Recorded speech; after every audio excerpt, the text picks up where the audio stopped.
All right, saludos programas and welcome back. It is Rampage cleanup time. I'm Adolfo the Nerdy Puerto Rican, and here with me, as always, is Mikey. Hi. And we are here to cover last Friday night's Rampage. And what better off to start off than with our first match, where we had the Hardys and the Best Friends versus the remnants of the Jericho Association of Appreciation Society. The rejects. Yeah. I mean, when I saw this matchup opening Rampage, I was like, I know who's going to win. Let me tell you, they did the thing, and I'm happy they did the thing. At one point, Jeff and Daniel Garcia are in the ring, and then Daniel Garcia does it, and then without missing a beat, Jeff just starts doing the weird dancing. I was like, we got this weird dance off in the middle of the ring. I don't care what nobody says. That was a great moment. Yeah, that was good. That was good. And the Hardys looked good. I still do stand by my thoughts and my statements that they're looking stiff. They're looking like the time is catching up to them. I mean, it's great to see them wrestling, and it's great to see them doing the thing. But there were just some spots when they were just like bouncing off the ropes and coming across. They just were running so stiff, but. The Hardys and the Best Friends got the win. And hang on one second, Mikey. How bad is Django in the background? Yeah. I forgot right. Best Friends were in this match, if I'm going to be completely honest. Yeah, they were, they were in, they were out. It was, really more the Hardys that did the work.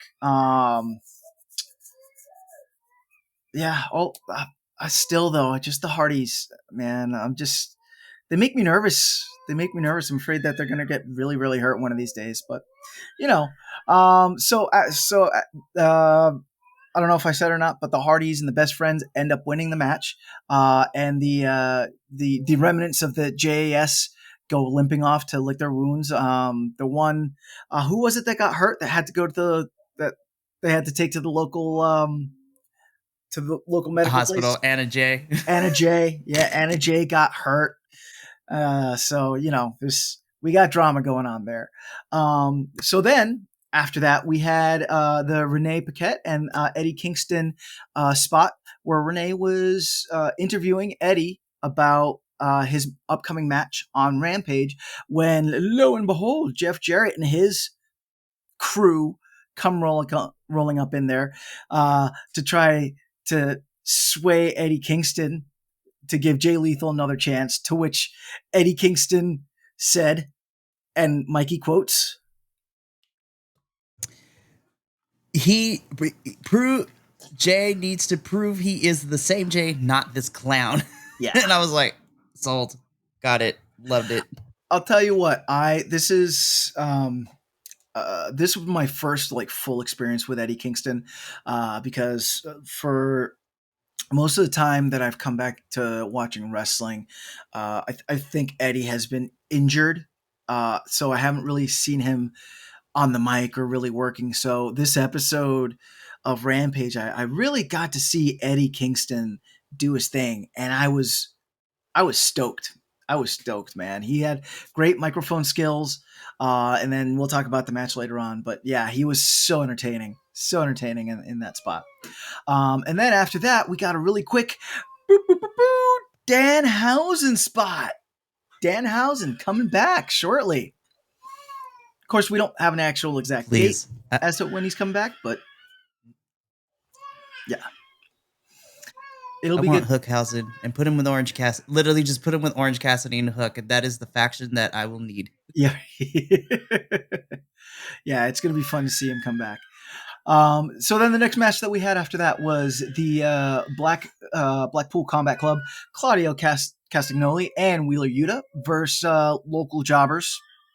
And surprise, surprise, Claudio Castagnoli and Wheeler Yuta won. It was a thing. It was a thing. I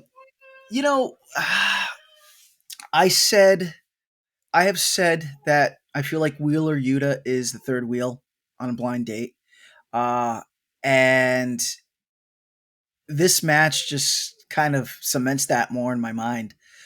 I'm not saying that he's not a talented wrestler and that he doesn't know what he's doing, but just his position in the BCC and the way that he's being written, I don't know, man. It just seems like he's like that one buddy that's like hanging over the shoulder and like picking up everybody's scraps. You know what I mean? Which I feel kind of does him a disservice because he is a talented wrestler. He does know what he's doing. Just I don't, I don't know. I guess when you have the likes of Claudio Castagnoli, Brian Danielson, John Moxley, someone has to be the odd man out. I guess. I mean, sure.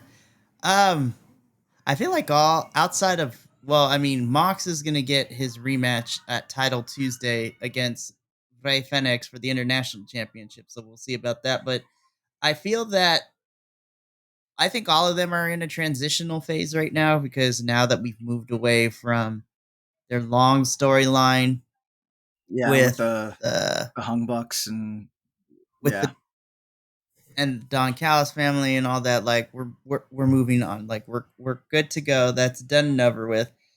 Um, but yeah, I will say in this squash match, I got a chuckle that Levi Shapiro, who got pinned, I was like, dude, looked like he walked out of like a Pirate's Adventure dinner in the theater show. Like, I yeah, was just like, true I was that. like, I felt bad. I was like, I shouldn't be laughing, but I'm going to because this is what it Yeah, reminds me of. Reminds me of like the pirate adventure dinner thing, kind of like medieval times, but with pirates. yeah. And I will just one last thing about this match, and we're gonna move on. I feel that the spin with the drop kick as a finisher is one of the most inventive, newest finishers I've seen in a long time. It's not like it doesn't seem like it's like a progression off like of a tombstone or a choke slam or something like that. It just I don't know. For as much as I gripe about Wheeler Yuta and the BCC, I really enjoy that finisher. So then moving on after that, we had Renee again interviewing the remnants of the JAS. And what is this, a discotheque? I mean, I feel like we just talked about loss of direction. This is another loss of direction now. But it always happens. There always seems to be a loss of direction for people for a little bit after they get involved with Jericho and then they split off from Jericho. I mean, goodness, Sammy Guevara has been getting that every single Yeah. time. They pull him back in, and then when he's gone, then he's doing okay, and then they pull him back in, and then he keeps getting lost again. I don't know what's happening right now, which sucks. So, no shade, but Daddy Magic and Cool Hand Ange, I love their characters, but they're basically there to be enhancement talent, unfortunately. Yeah. Anna Jay is awesome. I just wish they gave her more matches and they gave her more screen time. But Daniel Garcia is a technical genius in the ring, and I love this dancing gimmick. Can we get him to be pushed as a single star? Because that's the thing. Like, he was being pushed as a single star even within JAS, and ever since getting, leaving Jericho and all that, he's been stuck in these like 6-man tags or these tag team matches or whatever. And it bothers me. How do you go from having a baller match with Katsuyori Shibata in Ring of Honor to this? Yeah. like I that, and that's my biggest criticism just with AEW right now is outside of your major stars, you have a bunch of people that were heavily involved in some storylines over the summer have now kind of just the last month or two kind of just been floating in the breeze, so to speak. So now this brings up a question that I did want to ask. With the ending of that spot, do we feel that we're going to be seeing Daniel Garcia fully breaking away from the Jericho Appreciation Society and doing his own thing? I hope so. My only fear, and this is my trepidation about it, is that I love the dancing gimmick that he does. I want that to be part of his character, not that is the character itself, if that makes Yes. any Yeah. Yeah. sense. Yeah. It's the frosting on the cake. You know. Exactly. It. He has the skill. His mic work needs a little tune up, but that's okay. But he has the wrestling, and this dancing gimmick is over with the crowd. Yeah. I just want to see him either, and it doesn't need to be the world title. Throw him back on Ring of Honor, have him have a couple matches there, have him go against Katsuyori Shibata. Let Samoa Joe kill him once in a while. Like, you have Yeah. a bunch of single titles you can put him in, and if you don't want to push him into the title picture, I just want to see him actually get some wins, because he took the pin in the match that I forgot to mention. He did. Yeah, he did. Yep. He did take the pin in the match. Yeah. So, but moving on after that spot, we had, I know it was my match of the night, and I believe, not to put words in Mikey's mouth, but I believe it was his match of the night. We had a four-way for the number one contender for the ROH World Title, which we had Penta, Lince Dorado, Johnny TV, and Commander all going after this number one spot. And this match was hot.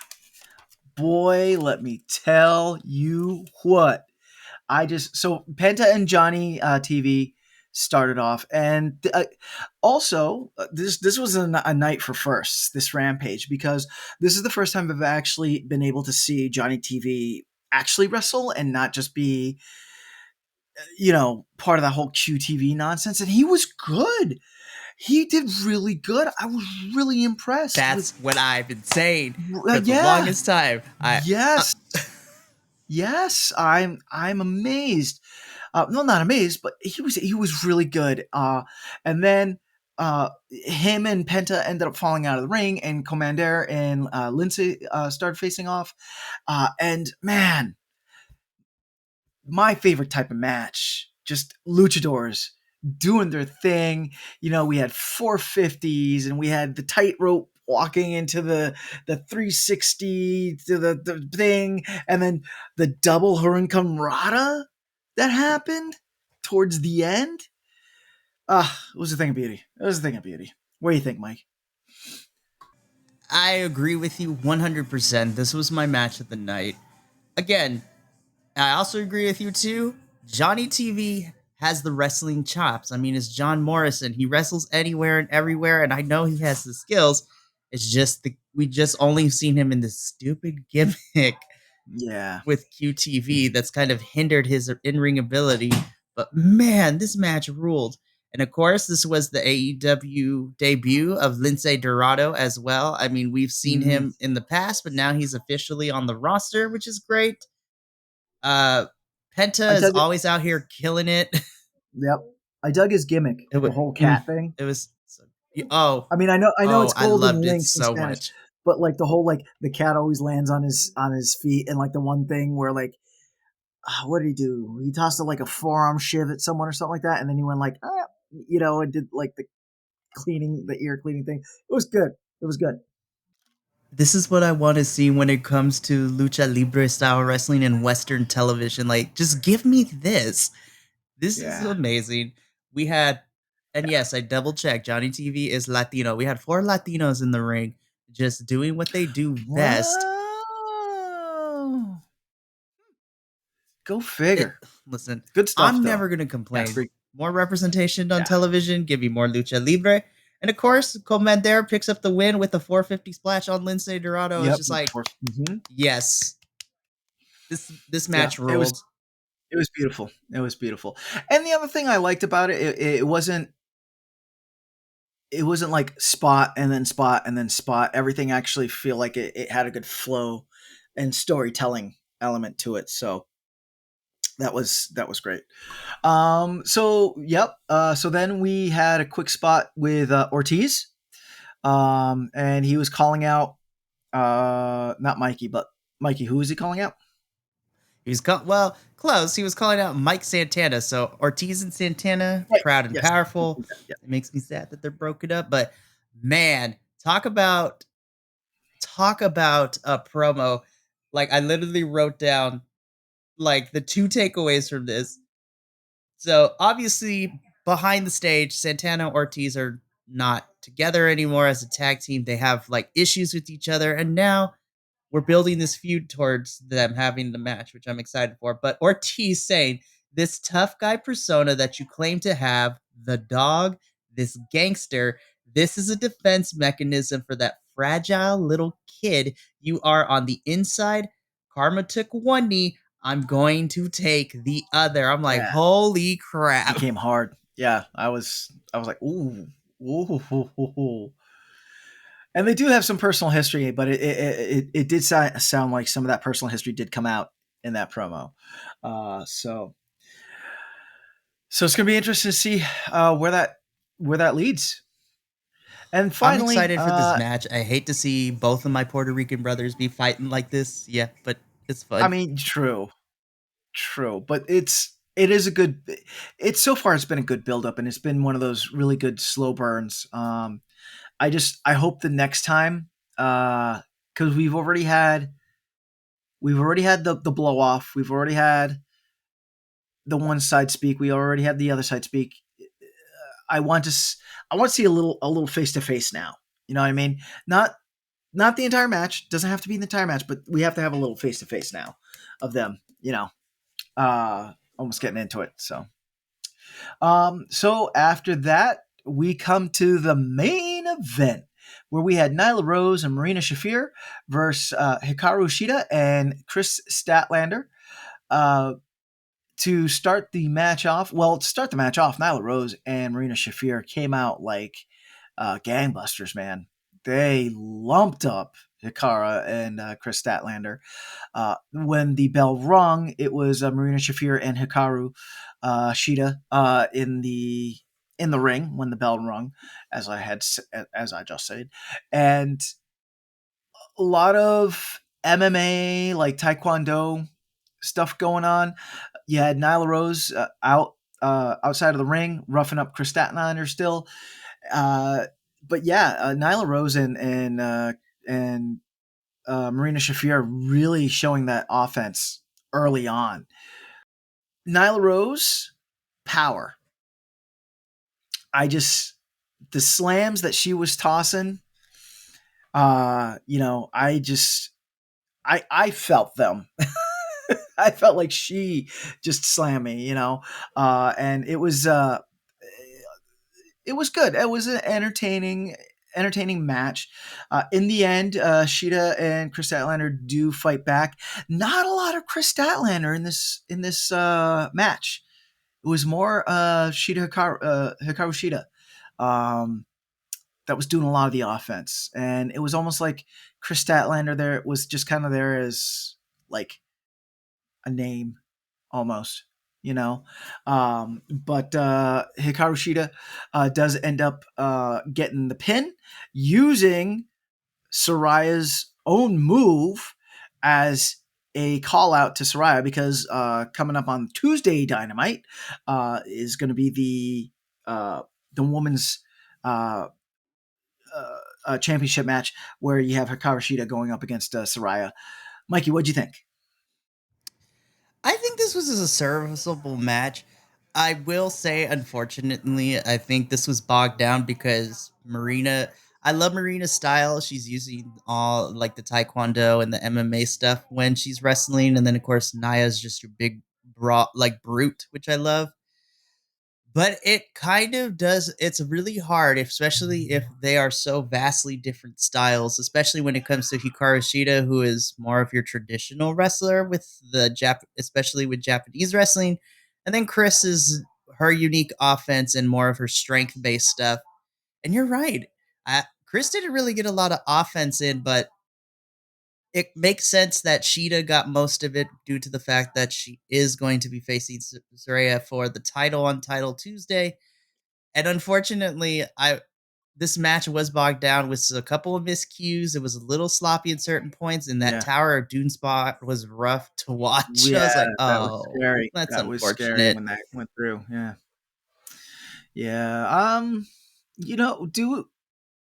Do we think that Chris Statlander agreed to just be there kind of to just be there, or do we think that the reason why Chris Statlander had a little bit of a diminished role in this match is because the injuries that she has come back from are kind of uh, nagging at her, because she has had in recent weeks, she has had some pretty rough bouts.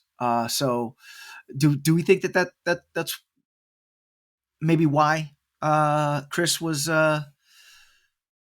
holding back this match?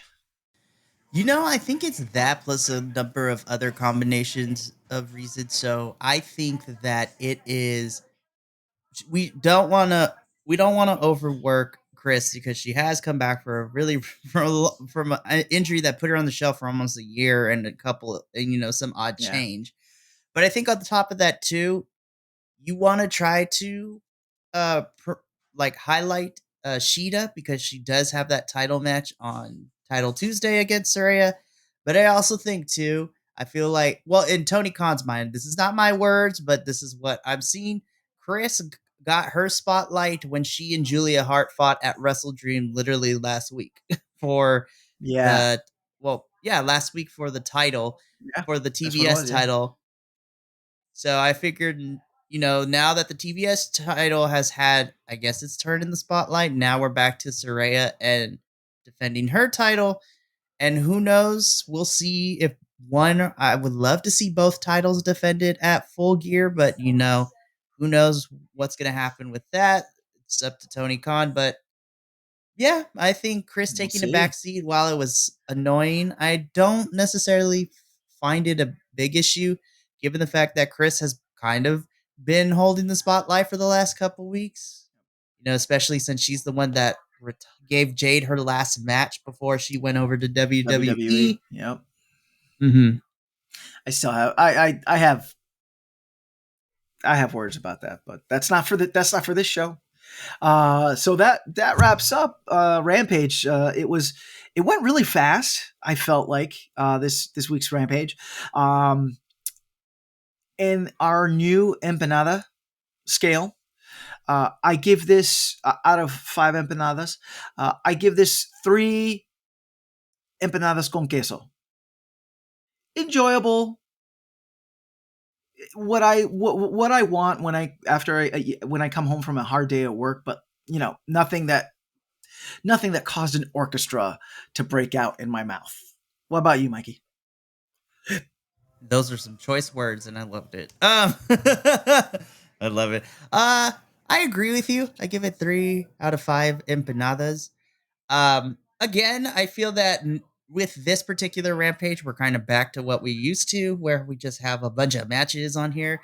But I will say I do appreciate that we furthered some storylines. So it seems that we're going to get Eddie versus Jay Lethal at some point. The fact that we're actually having number one contenders matches for the Ring of Honor title makes me Right? extremely happy because, now we actually have a champion who it seems is going to be defending that title anywhere and everywhere. I love you, Claudio, but that was a rough period. And unfortunately, we got the Ring of Honor title being defended more often in the equivalent exchange of that your 6 man and your tag team championships are more so used as props Yeah, on Dynamite and yeah, on Collision instead of being defended in Ring of Honor. So that was the equivalent exchange. And as unfortunate as it is, I'll take it. But again, serviceable. Back to what we're used to. Of course, match of the night was the Eliminator tournament fatal 4-way between all of our luchadors. And also, of course, Ortiz with that banger of a promo. I was just like, this is what I want to see people when they cut promos. This was great. So 3 out of 5, serviceable, back to what we're used to, but it was still a good time. yep.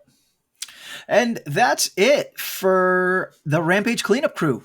So join us next time when we review the next AEW Rampage, which we got a big week this week. We got Title Tuesday coming up, and then over in Collision, we got Adam. We have Mr. Adam Copeland. Copeland. I want to call him Edge, but I'm trying not to because he's Adam Copeland, It's going to be Triple R rough. It's already superstar. rough. Yeah, I know. But so and we got a lot of stuff coming up this week. So we will see you next week on the Rampage cleanup. And until next time, hablamos luego.